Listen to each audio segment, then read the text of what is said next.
Hi guys, important news. Vijay அண்ணா இப்போ கரண்டாக எஸ்ஐஆர் ஃபார்மை பற்றி என்ன இஷ்யூ, என்ன பிரச்சனை போயிட்டு இருக்குன்னு கிளியர் டீட்டெயிலாக அவர் எக்ஸ்பிளைன் பண்ணியிருக்காரு. ஸோ இந்த வீடியோ எல்லாருக்குமே ரீச் ஆகணுன்றதுக்காக நம்ம சேனலில் அப்லோட் பண்ணியிருக்கோம். ஸோ பார்த்துட்டு வாங்க. எல்லாருக்கும் வணக்கம். இந்திய அரசியல் சாசனம் நம்ம தமிழ்நாட்டில் இருக்கிற எல்லாருக்குமே கொடுத்துருக்கிற உரிமையில் ரொம்ப ரொம்ப முக்கியமானது ஓட்டிங் ரைட், வாக்குரிமை. ஒரு மனுஷன் உயிரோடு இருக்கான்றதுக்கு அடையாளமாக இருக்கிறதுல அவனோட ஓட்டுரிமை ரொம்ப முக்கியம். அதனால தான் voting is not only our right but also our life. ஒரு முக்கியமான விஷயத்தை பற்றி இப்போ நான் உங்ககிட்ட ஷேர் பண்ண போகிறேன். இது நான் ஃபஸ்ட்டு கேள்விப்பட்ட உடனே எனக்கே ரொம்ப ஷாக்கிங்காக தான் இருந்தது. இப்போ நான் பேசிகிட்டு இருக்கிற இந்த நேரத்தில் தமிழ்நாட்டில் இருக்கிற நம்ம யாருக்குமே ஓட்டு போடுற உரிமையே இல்லைன்னு சொன்னால் நம்புவீங்களா? நான் நீங்கள் உட்பட யாருக்குமே அது இல்லை. நான் பயமுறுத்துறேன்னு நினைக்காதீங்க, அதுதான் நிஜமும் கூட. கொஞ்சம் ஏமாந்தால் நம்மளை மாதிரியே இன்னும் லட்சக்கணக்கான பேருக்கும் இதே நிலைமை தான். ஓட்டு போடுற அந்த உரிமையே இல்லாத மாதிரி ஒரு நிலைமை வந்தாலும் வரலாம். இதுக்கு மெயின் ரீசன் அந்த எஸ்ஐஆர், ஸ்பெஷல் இன்டென்சிவ் ரிவிஷன், சிறப்பு தீவிர திருத்தம். இப்போது இந்த எஸ்ஐஆர் நம்ம தமிழ்நாட்டில் எப்படி ஒர்க் ஆக போகுது?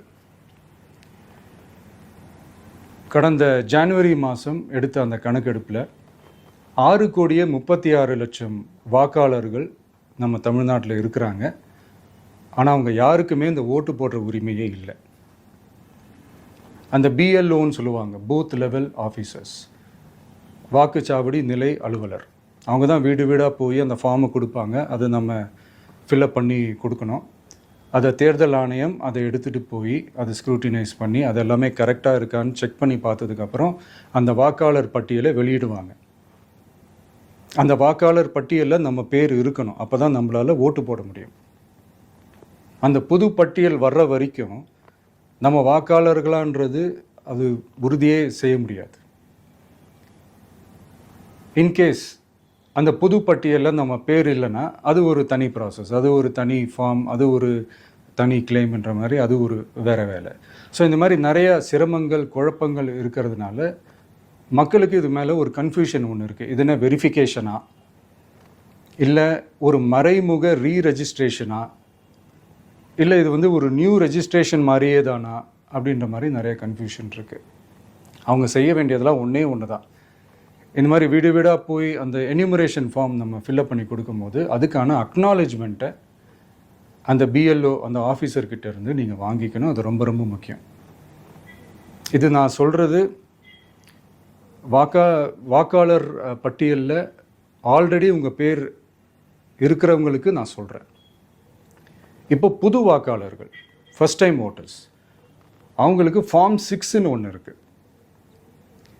அதை நீங்கள் ஃபில்அப் பண்ணி நீங்கள் உங்கள் ஏரியாவில் இருக்கிற சம்மந்தப்பட்ட அந்த உங்கள் அலுவலகத்தில் நீங்கள் டைரெக்டாகவும் சப்மிட் பண்ணலாம், இல்லை நீங்கள் ஆன்லைன்லேயும் சப்மிட் பண்ணலாம். அப்படி ஆன்லைனில் நீங்கள் சப்மிட் பண்ணிங்கன்னா அதுக்கான ஸ்க்ரீன்ஷாட்டை எடுத்து வச்சுக்கோங்க.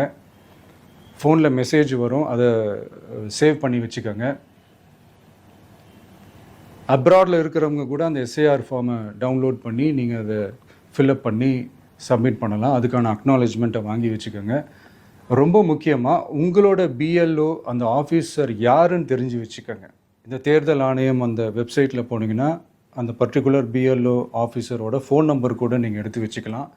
இன்கேஸ் உங்களை யாரையும் ரீச் பண்ணலை, இல்லை உங்களுக்கு அந்த ஃபார்ம் கிடைக்கல அப்படின்னா நீங்கள் அவரை காண்டாக்ட் பண்ணி அந்த ஃபார்மை வாங்கி நீங்கள் ஃபில்அப் பண்ணி நீங்கள் சப்மிட் பண்ணலாம். ரொம்ப முக்கியமாக அதுக்கான அக்னாலேஜ்மெண்ட்டை வாங்கி வச்சுக்காங்க. இது எல்லாமே சரியாக செஞ்சாலும் இந்த எஸ்ஐஆர் மேலே சில டவுட்ஸ் இருக்குது. அது என்னென்னா, இந்த 6,36,00,000 வாக்காளர்களுக்கு ஒருத்தர் விடாமல் இந்த ஒரே மாதத்துக்குள்ளே எப்படி எல்லாருக்குமே அந்த ஃபார்ம் போய் ரீச் ஆகும்? ஒன்று. ரெண்டாவது, நீங்கள் வரும்போது வீட்டை பூட்டிட்டு வேலைக்கு போயிட்டு என்ன பண்ணுறது? இப்போ நீங்கள் வருவீங்கன்றதுக்காக வேலையெல்லாம் விட்டுட்டு வீட்டுக்குள்ளேயே உட்காந்துட்ருக்கணுமா? ஸோ இதில் மெயினாக பாதிக்கப்பட போகிறது உழைக்கிற மக்கள், ஏழைகள், வேலைக்கு போகிற பெண்கள். இவங்களுக்கு யார் கரெக்டான அந்த பதில் சொல்ல போகிறது? ஒரு நியாயமான எஸ்ஐஆர்னால் என்ன நடக்கணும்? இப்போது இறந்து போனவங்கள மார்க் பண்ணி அதுலேருந்து delete பண்ணணும். இப்போ போலி வாக்காளர்கள் இருந்தாங்கன்னா அவங்கள மார்க் பண்ணி delete பண்ணணும். இப்போ ஆல்ரெடி ஓட்டு இருக்கிறவங்களுக்கு எதுக்கு இந்த ரெஜிஸ்ட்ரேஷன் என்ற பேரில் இவ்வளவு குழப்பங்கள் அப்படின்றது தான் இங்கே கேள்வி. இப்போ புதுசாக வர வாக்காளர்களையோ இல்லை ஓட்டு இல்லாதவங்களையோ சேர்த்தா பத்தாதா? இப்போ ரீசெண்டாக நடந்த இப்போ எலெக்ஷன் 2021, 24 எப்படி எல்லாருமே ஓட்டு போட்டோம்? அதில் ஓட்டு போட்டவங்க கூட இப்போ புதுசாக ரெஜிஸ்டர் பண்ணணும்னா அது ஏன் அந்த கன்ஃபியூஷன் அப்படின்றதான் நாங்கள் கேட்குறோம். அதனால தான் நாங்கள் எஸ்ஐஆரை எதிர்க்கிறோம். இப்போ புதுசாக சில கம்ப்ளைண்ட்ஸ்லாம் வர ஆரம்பிக்குது. அது என்னென்னா முக்கியமாக நம்மளுடைய டிவிகே தோழர்களுக்கு அந்த ஃபார்ம் கிடைக்க மாட்டேங்குது, கொடுக்க மாட்டேன்றாங்க அப்படின்ற சில கம்ப்ளைண்ட்ஸ். இது யார் பண்ணுறாங்க அப்படின்றது நான் தான் சொல்லி தெரிய வேணும்னு ஒன்றும் அவசியம் இல்லை உங்களுக்கு. இப்போ இருக்கிற ஆட்சியாளர்கள் அவங்களுக்கு கைப்பாவையாக இருக்கக்கூடிய சில பேர் வந்து இதை செய்ய ஸ்டார்ட் பண்ணியிருக்கிறாங்க. அதனால் மைடியர் வர்ச்சுவல் வாரியர்ஸ், இதை வந்து சாதாரணமாக எடுத்துக்காதீங்க. இது எல்லாருக்குமே அந்த ஃபார்ம் போய் ரீச் ஆகணும். இதில் ரொம்ப உறுதியாக இருங்க. அதையும் மீறி உங்களுக்கு அந்த ஃபார்ம் கிடைக்கலன்னா இருக்கவே இருக்கும் ஆன்லைன். தேர்தல் ஆணையம் அந்த வெப்சைட்டில் போய் அந்த ஃபார்மை டவுன்லோட் பண்ணி நீங்கள் ஃபில்அப் பண்ணி சப்மிட் பண்ணலாம். உங்கள் வீட்டில் இருக்கிறவங்களுக்கு நீங்கள் செஞ்சு கொடுங்க, பக்கத்து வீட்டில் இருக்கிறவங்களுக்கு செஞ்சு கொடுங்க, தெரிஞ்சவங்களுக்கு, தெரியாதவங்களுக்கு, பழகினவங்களுக்கு, பழகாதவங்களுக்கு எல்லாருக்குமே நீங்கள் தயவு செஞ்சு கொடுங்க. அண்ட் ரொம்ப முக்கியமாக நம்ம ஜென்சி கிட்ஸ், நம்ம ஃபஸ்ட் டைம் ஓட்டர்ஸ், நம்ம புது வாக்காளர்கள், நம்ம நண்பா நண்பிகள், அவங்க ரொம்ப கேர்ஃபுல்லாக இருக்கணும். நான் ஆல்ரெடி சொன்ன மாதிரி உங்களுக்கான ஃபார்ம், அந்த ஃபார்ம் நம்பர் 6, அதை கரெக்டான டீட்டெயில்ஸோட கரெக்டான உங்கள் டாக்குமெண்ட்ஸை வச்சு அதை சப்மிட் பண்ணுங்கள்.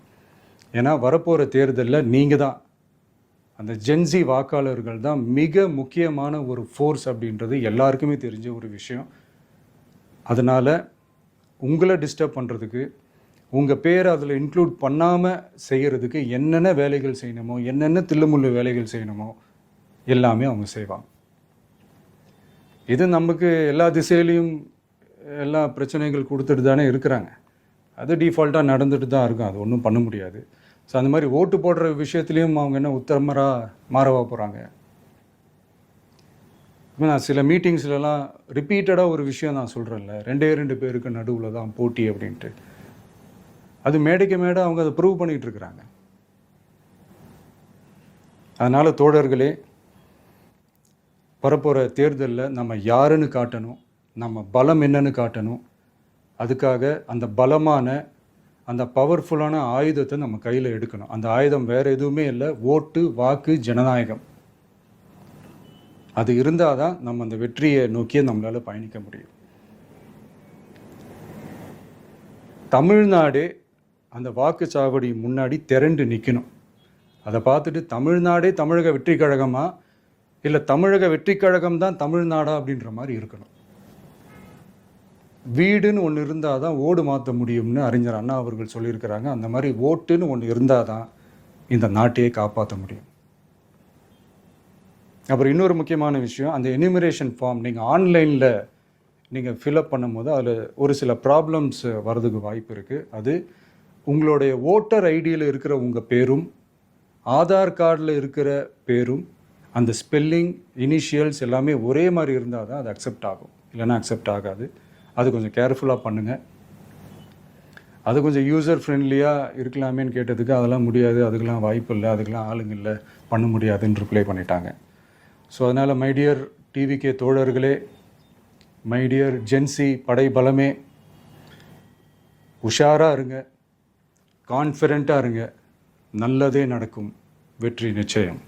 மீண்டும் சந்திக்கும் வரை நன்றி, வணக்கம். ஸோ நம்ம விஜய் அண்ணா சொன்ன மாதிரி எஸ்ஐஆர் ஃபார்மில் எந்த ஒரு எரரும் மிஸ்டேக்கும் இல்லாமல் நம்ம கிளியர் அண்ட் டீட்டெயிலாக ஃபில் பண்ணி சப்மிட் பண்ணால் மட்டும்தான் நம்மளால் ஓட்டே போட முடியும் கைஸ். ஸோ இதை பற்றி நமக்கு வந்து நிறைய அவேர்னஸ் வேணும். ஸோ விஜய் அண்ணா சொல்கிறது தான், நல்லதே நடக்கும், வெற்றி நிச்சயம். நெக்ஸ்ட் ஒரு சூப்பரான வீடியோவில் உங்களை பார்க்குறேன். பாய்.